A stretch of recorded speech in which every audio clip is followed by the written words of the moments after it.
One of the things we've been told for decades is that since evolution is a series of accidents, no designer can be involved in the evolutionary process. But we also know that any time that something complex is made or invented, there is always a designer that designed it. For example, if someone were to find a personal computer or an SUV or an automobile sitting out in the woods or on the beach, no one would ever think that they came about by accident. That would simply be absurd. Now, this can be referred to as the design/designer principle. Complex design requires an intelligent designer. Now, no one that I'm aware of would deny this principle.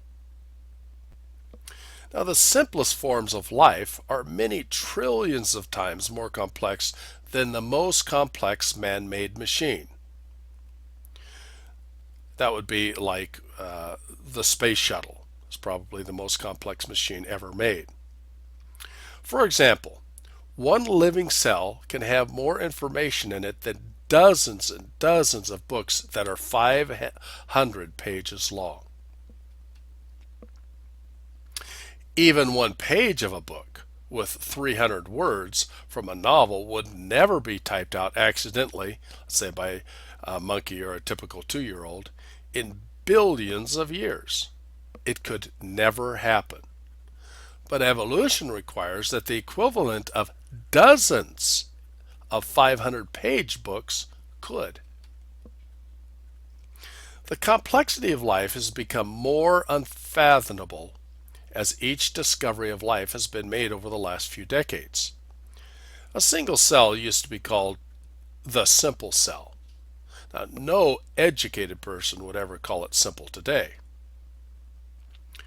With all of the interacting parts that work together in a single cell, the living cell is now considered to be extremely complex.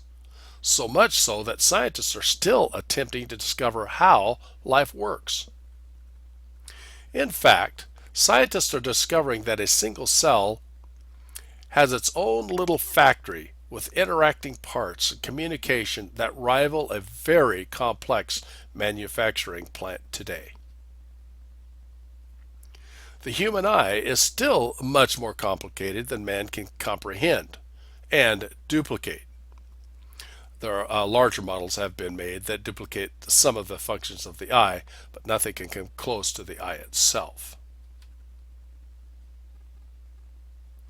If man cannot do as good a job as nature, even though a high degree of intelligence has been involved to form these mechanisms, wouldn't it be logical that a designer of much more intelligence formed the mechanism that is trillions of times more complex? And the human eye is only one of the interacting organs in a human being. All of the rest of the organs must have been formed and work together simultaneously for the human body to work properly. So in order for evolution to be true, the designer principle must be true for everything except the evolutionary process. For more information, go to evosecrets.com.